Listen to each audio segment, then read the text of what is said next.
Hi there, it's Mrs. Chapman, the school librarian at Westinghouse Campus Library, and today I'm going to talk to you about Research 101. So these are the basic research skills that we want to focus on when we start looking for sources for a project.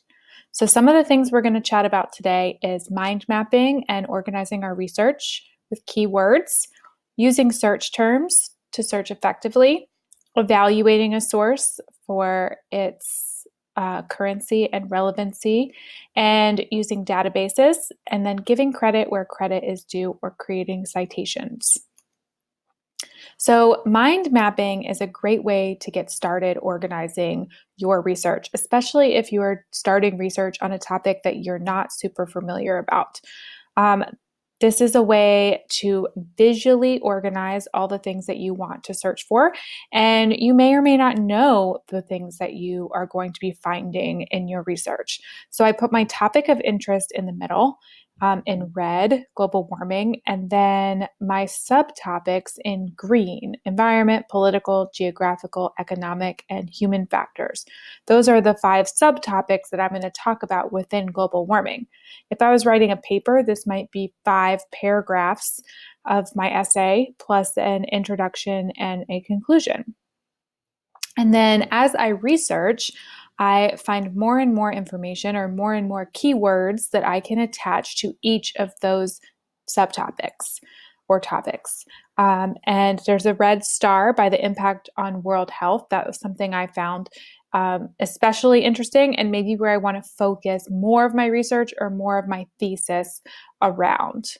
So mind mapping is a tool that your teacher may or may not require you to do, but still a great idea in organizing ourselves in our research. Because the next thing we're going to do is we're going to start searching on Google. And I want to talk to you about 3 ways that you can narrow down your search. The first way is called using a Boolean operator. And you don't need to remember that word, but you do need to remember that the Boolean operators are and, or, and not. The second thing is putting a search phrase in quotation marks. And the third thing is to search a specific URL, whether it's a .edu, a .gov, a .org, or something like that. So what I'm going to show you is in a separate tab, if I were to Google cell organelles by themselves, I would find so much information. So if that's a little bit too much information, maybe I'm looking for a specific cell organelle, like the nucleus. There's 136 million results. Some of them are talking about the nucleus of an atom, and some of them are talking about the nucleus of a cell. So I need to narrow that down a little bit more. I want to talk about the cell nucleus. So I'm going to put that in quotes so that I get information about the cell nucleus only. And I really want to know about the function of this organelle. So now I have narrowed it down to 2 million results. And I have information about the cell nucleus, and I have information about the functions. If I want to narrow it down even more, I can say and organelle, a little bit less. And then if I want to, so I'm using 2 Boolean operators and quotation marks. And then if I want to narrow it down even further, I can narrow it down to just sites that are edu. So now I've narrowed it down to 20,000, only looking at a .edu site. So the next thing I want to talk about is how do we evaluate our websites once we get to them. So we've used our 3 different types of search features. Now I want to know, how do we evaluate a website when we get there? You might have heard of the CRAP test, and that stands for, is it current? Is it relevant? Is it authoritative? Is it accurate? And what's the purpose? So current is, we want to know what time period the website was created. Some things are more important than others. If we're talking about the Roman Empire, not too much has changed. So if the website is 15 years old, it's okay. Not the best. When we're talking about DNA and RNA and scientific discoveries, we want it to be really current because things have changed in the last 5 years. R stands for relevant. So when I think about this, I think about the URL. Is it a .org for an organization? Is it a .edu for education? .com stands for commercial. So they may be purchase the website to share information, or they're looking for people to purchase from them. Is it organized for an elementary school student or a college student? And is that what I want? So that's R for relevant. Authoritative is the person who created the website. Do they have the authority to talk about this? If it's something scientific, then I want it to be a professor of science or a scientist or a scientific organization. I don't want to get somebody else's research paper with no sources. They don't have the authority to talk about that topic. A, is it accurate? This is one of people's complaints about Wikipedia. Somebody can change the information on Wikipedia. They could change a famous person's birthday or add a quote without a citation. And then the last thing is purpose. Is the purpose of the website to inform or educate or raise awareness or to try to raise money for something? So the CRAP test is something that we sometimes teach as a checklist, but really it's something I want you to keep in the back of your mind when you're looking at any type of site, whether it's for research or whether you are on your own social media page, Twitter, Facebook, Instagram, and you see something. I just want you to make sure that you think about these things and you don't just believe everything that you see, because anybody can put anything on the internet. The other thing that we want to think about is bias. So is it the information leaning towards one side or one person's opinion over another? And there are some times when we want to search for bias, or when bias is okay because we are evaluating an opposing viewpoint, two sides of the same situation, whether that is for an election or whether you are researching topics such as spending money on space exploration or legalizing marijuana. Sometimes we want to see the two sides of the story for our research, but that is something we want to keep in the back of our mind. Is the site that we're looking at leaning towards one side, and is that okay? Is that what we want for this project? So thinking about currency, relevancy, authority, accuracy, and purpose, going back to our first link that we found, this is a .edu.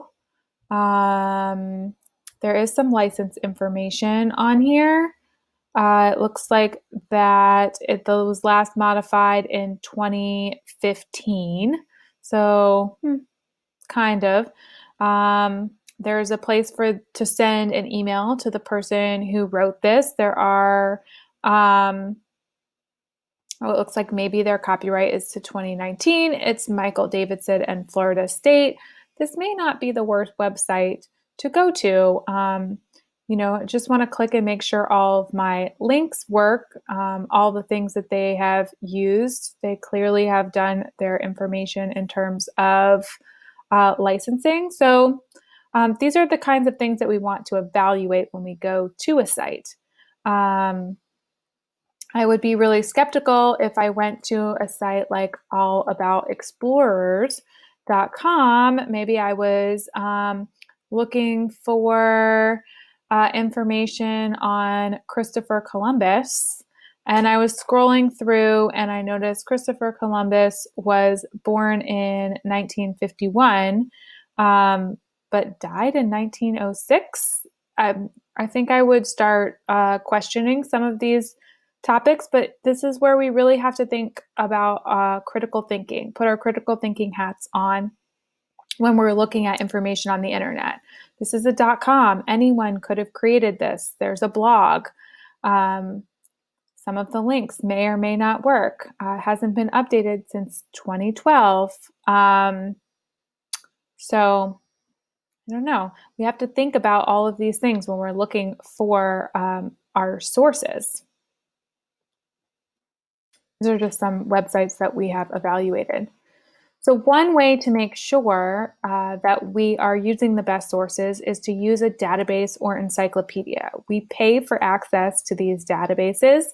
Databases basically collect relevant articles, biographies, journal articles, magazine articles, newspaper articles, reference documents such as encyclopedias, and allow us to use that information in a safe way that has already been fact checked. So if we were looking for the nucleus here, we would see that there are pictures that have citations that was created by the Encyclopedia Britannica editors. All of the links work properly.